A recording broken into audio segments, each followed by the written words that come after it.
Salut, je t'ai préparé 5 phrases contenant 5 expressions qui sont très utilisées. Peut-être que tu vas bientôt aller en France et que tu vas séjourner dans une famille d'accueil, alors ce sera l'occasion pour toi d'utiliser ces expressions. Comme d'habitude, afin de rendre cette vidéo beaucoup plus interactive, je l'ai structurée sous forme de quiz. Si tu obtiens 5 sur 5, alors félicitations, ton niveau pour cette vidéo, j'insiste, c'est vraiment pour cette vidéo, c'est le niveau B2. 4 sur 5 B1, 3 sur 5 A2, d'accord? Allez, c'est parti, on commence avec la première phrase. Donc, je vais dire la phrase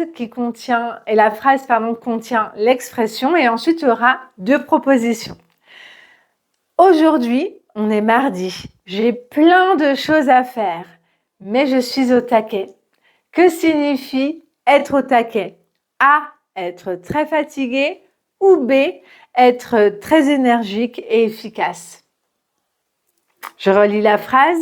Aujourd'hui, on est mardi. J'ai plein de choses à faire, mais je suis au taquet.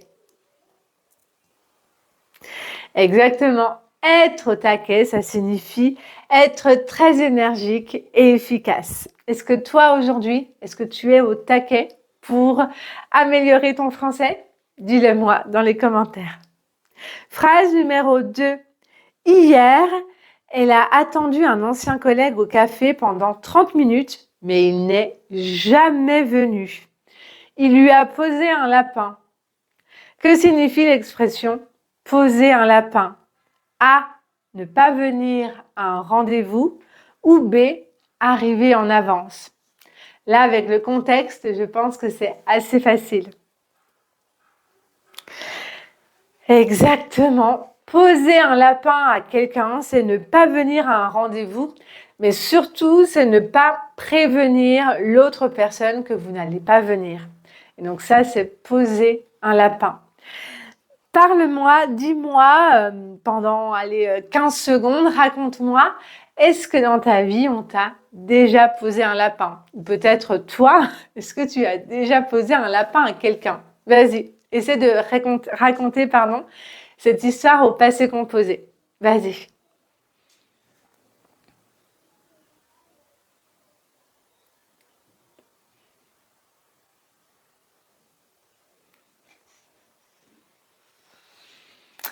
Allez, on passe à la phrase numéro 3. Pendant la réunion, mon patron m'a posé une question, mais je n'écoutais pas. J'avais complètement la tête ailleurs. Que signifie avoir la tête ailleurs? A. Être distrait, penser à autre chose. Ou B. Être très concentré. Bon, vraiment, les phrases que je vous ai préparées, elles vous aident énormément, je pense. Alors, à ton avis, quelle est la bonne réponse? Exactement, c'était A. Être distrait, penser à autre chose. Pendant la réunion, mon patron m'a posé une question, mais je n'écoutais pas. J'avais complètement la tête ailleurs. Peut-être que je pensais à ce que j'allais cuisiner ce soir ou à ce que j'allais faire ce week-end. Parfois, ça arrive. Phrase numéro 4. 4. Je voulais juste regarder un film tranquille, mais mon téléphone n'arrêtait pas de sonner.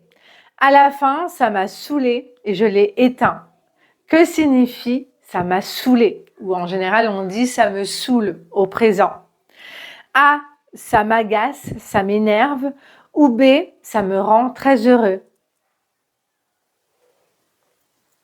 Exactement. Ça me saoule, ça veut dire ça m'agace, ça m'énerve. Ça me saoule. Et donc là, je l'ai utilisé au passé composé. Ça m'a saoulé, ça m'a énervé. À la fin, ça m'a saoulé et je l'ai éteint. Donc éteindre, ça veut dire que votre téléphone, on ne peut plus l'utiliser parce qu'il est complètement éteint, il est off. Et le contraire, c'est allumer. Je dois allumer mon ordinateur ou mon téléphone. Allez, on arrive déjà à la dernière question, à la dernière phrase. Après 2 heures à essayer de réparer son ordi, donc son ordi, ça veut dire son ordinateur, Elle en a eu marre et a abandonné. Que signifie en avoir marre? A. Être très contente. Ou B. Être fatiguée par une situation. Après 2 heures à essayer de réparer son ordi, elle en a eu marre et a abandonné. Ici, ça signifie être fatiguée par une situation. J'en ai marre, ça c'est très utilisé. J'en ai marre. Donc soit tu peux dire simplement j'en ai marre, ou alors j'en ai marre de quelque chose, j'en ai marre de la pluie, ou alors j'en ai marre de plus infinitif. J'en ai marre de me lever à 6 heures tous les matins. D'accord? Mais je n'en reviens pas, c'est déjà terminé, ça passe trop vite. Dis-moi dans les commentaires quel résultat tu as obtenu. Si tu as des questions, n'hésite pas à les poser également dans les commentaires. Si tu souhaites continuer ton apprentissage du français avec moi, je te recommande cette vidéo juste ici et n'oublie pas de t'abonner. À très vite, c'était un plaisir d'être avec toi. Salut!